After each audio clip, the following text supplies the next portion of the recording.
नमस्कार। पिछले महीने मतलब मई में यूके इंडिया रिश्तों में काफी कुछ हुआ। हाँ, काफी हलचल रही। एक तरफ तो वो फ्री ट्रेड एग्रीमेंट की बात चल रही थी और दूसरी तरफ कल्चर को लेकर भी एक अहम समझौता हुआ। बिल्कुल। आज हम उसी पर थोड़ी गहराई से बात करेंगे। जरूर। वो 2 मई की बात है जब यूके की कल्चर सेक्रेटरी लिसा नैंडी और हमारे संस्कृति मंत्री गजेंद्र सिंह शेखावत ने दस्तखत किए थे। हाँ, वो प्रोग्राम ऑफ कल्चरल कोऑपरेशन पीओसीसी जिसे कह रहे हैं। जी, पीओसीसी।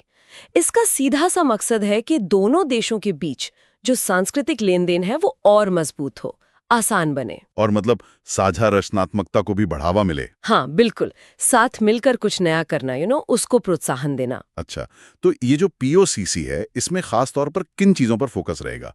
क्या एरियाज हैं? देखिए, इसमें मोटे तौर पर 5 बातें हैं। एक तो कल्चर के लिए डिजिटल तकनीक का इस्तेमाल कैसे बढ़ाया जाए। Okay, technology. हाँ, फिर प्रदर्शनियां हैं, इवेंट्स हैं, परफॉर्मिंग आर्ट्स मतलब नाटक, संगीत, डांस वगैरह।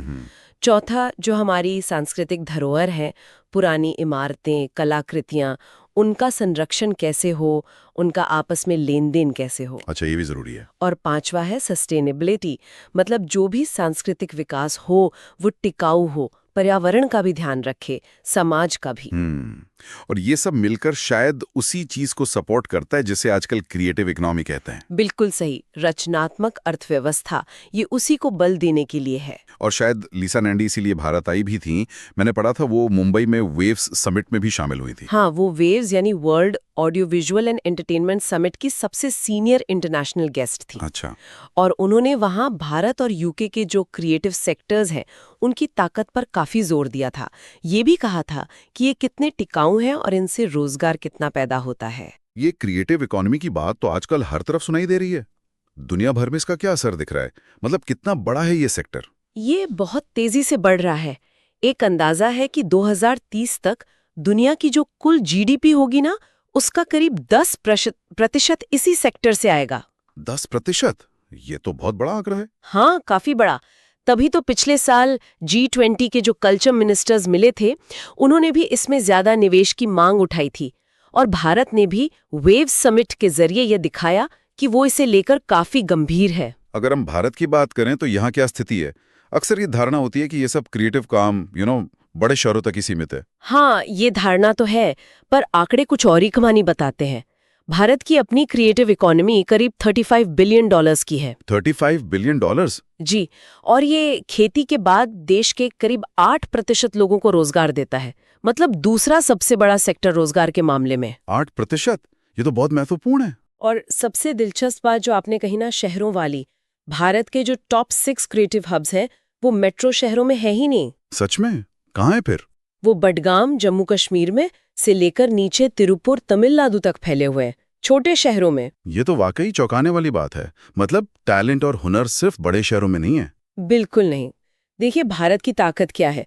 एक तो गहरी सांस्कृतिक जड़ें हैं, फिर टेक्नोलॉजी का इस्तेमाल बढ़ रहा है, माहिर कारीगर है हमारे पास, और दुनिया की सबसे बड़ी युवा आबादी। हाँ, ये सारे पॉइंट्स बहुत अहम हैं। और साथ ही डिजाइन, आर्ट्स, आर्किटेक्चर जैसे कोर्सेज कराने वाले 300 से ज्यादा विश्वविद्यालय और 3000 से ज्यादा कॉलेज भी तो हैं। तो फिर इस पूरी तस्वीर में यूके का क्या रोल बनता है?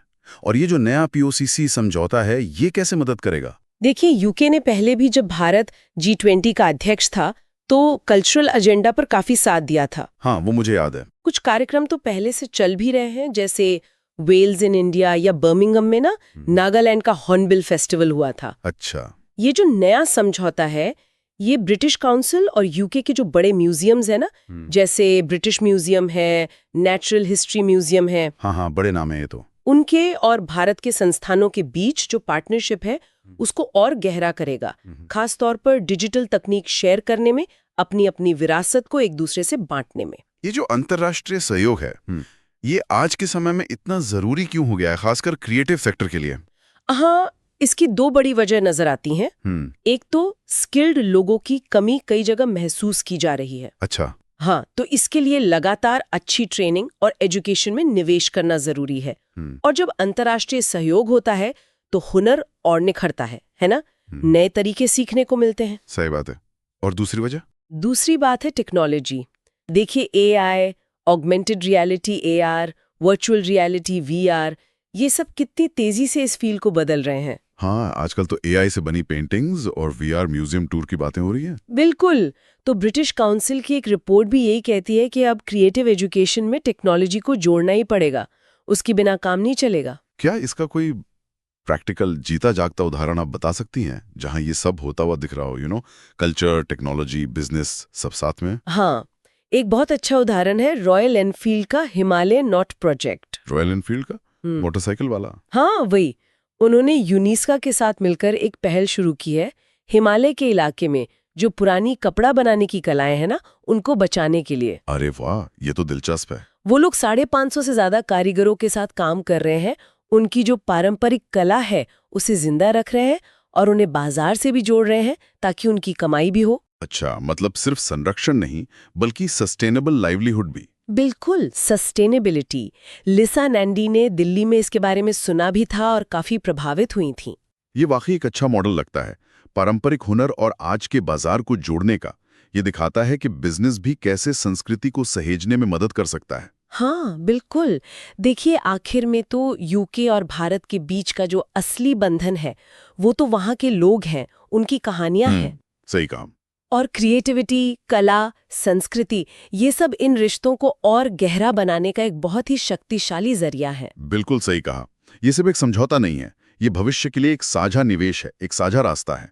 और अब श्रोताओं के लिए एक सवाल छोड़ जाते हैं जी। इस पूरी बातचीत को ध्यान में रखते हुए ये सोचना कितना दिलचस्प होगा कि हिमालयन नॉट जैसी जो पारंपरिक शिल्प कला की पहल हैं, अगर उन्हें एआई और वीआर जैसी नई उभरती टेक्नोलॉजी के साथ मिला दिया जाए तो लंबे समय में इसका क्या असर हो सकता है।